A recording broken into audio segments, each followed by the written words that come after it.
За энэ үнэхээр өндөр ач холбогдолтой хууль юм л та. Тэгээд яг үнэ хэлэхэд энэ нэмэлт өөрчлөлтийг уншаад надад итгэл төрөхгүй. Сайжруулж гин гэж итгэл төрөхгүй байна л та. Үн өсөж явхад биржийн хууль их сайхан ажиллажээ гэд. Үн буухаар биржийн хууль болохгүй байна. Энэ буруу шүү дээ. Бирж бол үн өссөн ч буурсан ч ажилдаг ийм л зохицуулалтын механизм баггүй. Тэгэхээр өнөөдөр тэр оншилгоогоо зөв хийсэн юм уу гэдэг дээр би эргэлзэж байна л та. Өнөөдөр тулгамдж Эрдэнэс 5 толгой дээр тулгамдж байгаа асуудал биржийн асуудал юм уу, менежментийн асуудал юм уу? Энэ хуулиа зөв уншаад менежмент нь үн буурахыг таагаад би чи прогноз нь ойлгомжтой байсан шүү дээ. Шаардлагатай арга хэмжээнүүдээ авсан бол өнөөдрийн асуудал гарахгүй л байсан бол. Уулын засгийн газар Эрдэнэс 5-7 гадаад менежмент аавна гэж яриалсэн. Энэ асуудлыг аль түмэн шийдэх ёстой шүү дээ. Эрдэнэс 5-7 дээр үүсэж байгаа асуудал цаашдаа улам хүндэрнэ. Энийг биржийн эсвэл нэг хуулийн нэмэлт өөрчлөлтөөр шийдэхгүй ш. Энэ танхимд шийдэхгүй. Энийг газар дээр нь зөв менежмент, зөв арга хэмжээ авч ажил шийдэх байхгүй юу? Тэгэхээр өнөөдөр энэ бол хуулийн тоглолт биш, менежментийн тоглолт гэж би хувьдаа оншилж байна. Тэгэхээр буруу онцлохоор яах вэ? Хуулийн дээр буруу нэмэлт өөрчлөлт орно гэж харж байна. Энэ хууль батлагдсанаас хойш за 2 жил 2 сарын хугацаа өнгөрсөн байна. Нийтдээ 16.9 их найт төгрөгийн арилжаа хийгдсэн байна. Энэ бол Монгол улсын 2025 онд баталсан төсвийн 50%-тай дүүцэх хэмжээний мөнгө шүү. Хэрвээ энэ хууль батлагдаагүй байсан бол энэ 17 их найт төгрөгийн арилжаа тэр компаниудын захирлын томилсон нэг үн шалгаруулах комиссийн 4 хүний шийдлэр явах байсан байхгүй. Гол үнц нь энэ дээр байсан. Энэ 2 жил 2 хасын хугацаанд 17 их найт төгрөгийн арилжаа хийгдэхдээ тэр анх бирж дээр зарласан үн зарагдсан үн хоёрын хоорондын нийт зөрүү 1.3 их найт төгрөг. Нийт арилжааны дүнгийн 7.7%. Тэгэхээр энэ бол ингээд Монгол улсад маш зөв байсан нь энэ статистик нь өөрөө яриад өгч байгаа. За тэгэхээр энэ нэмэлт өөрчлөлтөөр хоёр үндсэн амин сүнсийг нь хүндсэн асуудал орж ирээд байна л да. Биржээр нэгэнт ил тод арилжаалагдсан бол тэр гэрээний үнд өөрчлөлт оруулна гэдэг нь өөрөө олон улсын хэмжээнд ч гэсэн эн чинь байж боломгүй асуудал шүү дээ. Нэгэнт арилжаалагдсан. Эрдэнэс 5-7 дээр чанарын асуудал анх нүүрс гаргаж эхэлсэн цагаас хойш яригдсан юм аа. Энэ цоошин асуудал биш. Тэгэхээр энэ чанарын асуудлаас болж гэрээний үнд арилжаалагдаад тохирсон үн дээр өөрчлөлт оруулна гэдэг бол өөрөө маш их асуудлыг дагуулна, маш их маргааныг дагуулна. Баахан компаниуд Эрдэнэс 5-7-г шүүхдэг. За тэгээд үнэ буулгана гэдэг. Тэгэхээр энэ бол өөрөө том нэгдүгээр гаргач. За хоёрдугаарт энэ хуулийн 16-гийн 5 14-ийн 1 дээр буцаад нөгөө хил нөхцөл гэсэн энэ хуулиар гол оруулж ирсэн зүйлийг буцаад та тээвэртэй тээвэргүй сонголттой эсвэл байршлыг нь засгийн газар өөрөө тогтооно гэж. Энэ юу гэсэн үг вэ гэхээр бидний тэмцээдсэн буцаад нөгөө ам нөхцөл эргээд орно гэсэн үг байхгүй. Тэгэхээр би танаас хоёр маш энгийн асуулт асууя. Нэгдүгээрт нийт энэ хууль батлагдсанараа нийт гэрээний хэдэн хувийн та өөрчлөгдөн гэж бодож байна. Чанараас болоод.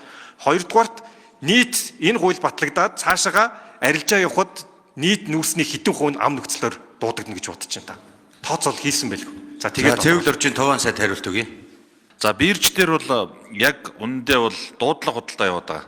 Сонгодог биржийн гэрээ арилждаг зарчмаар бирж маань өнөөдөр ажиллахгүй байгаа. Энийг шулуухан хэлэх ёстой.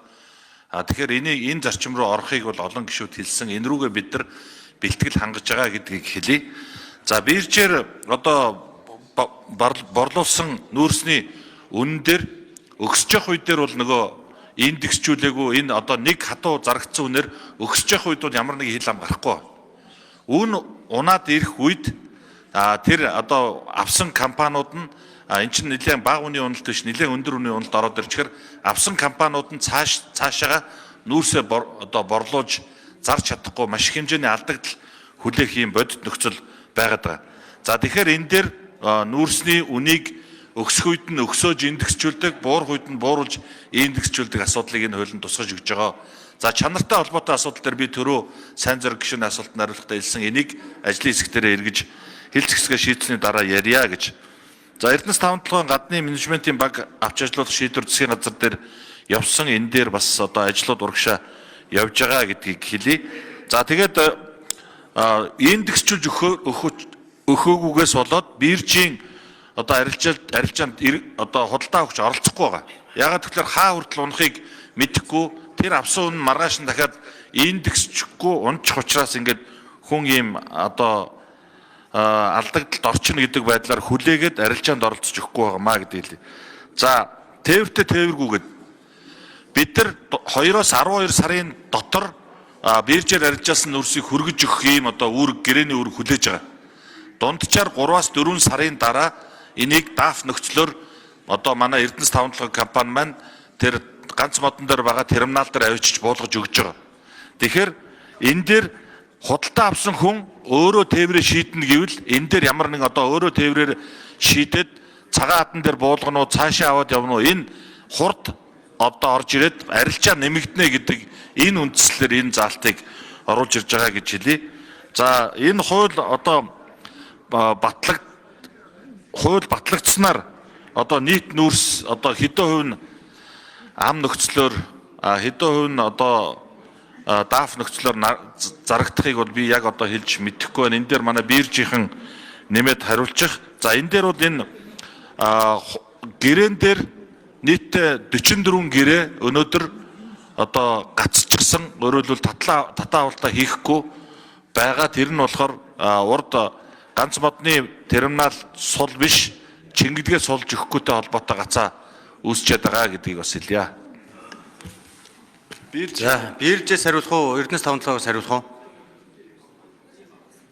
Одоо энэ өөрчлөлт орсноор хичнээн гэрээнд ямар өөрчлөлт орох вэ гэдэг асуудал явж байна шүү дээ. За 11 ажлын хэсэг 11 дугаар микрофон.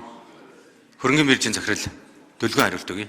За чанартай холбоотой асуудал бол яг харахгүй дараачийн том асуудал гэдэгтээ бол санал нэг байна. Өмнө нь бол энэ үнийн асуудлуудыг бол энэ бирж дээр намайг ажилласаа 1 сард ажил авахд бол асар ихээр бол санал гомдол бол ирсэн. Тэгээд энэ үнэтэй холбоотой олон улсын туршлагуудыг бид нэр судалж байгаа индекс гэдэг ийм хувилбарыг бол гаргаж ирж ирсэн байгаамаа.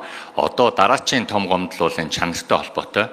Тэгээд таны хэлж байгаагаар яг харахгүй энэ нүүрсний компаниуд дээр бол тулгамж байгаа асуудлын бол нэг. За нүүрсний компаниуд гэдэг бол би ганц Эрдэнэс 5-7-ыг бол хэлмээргүй байгаа юм.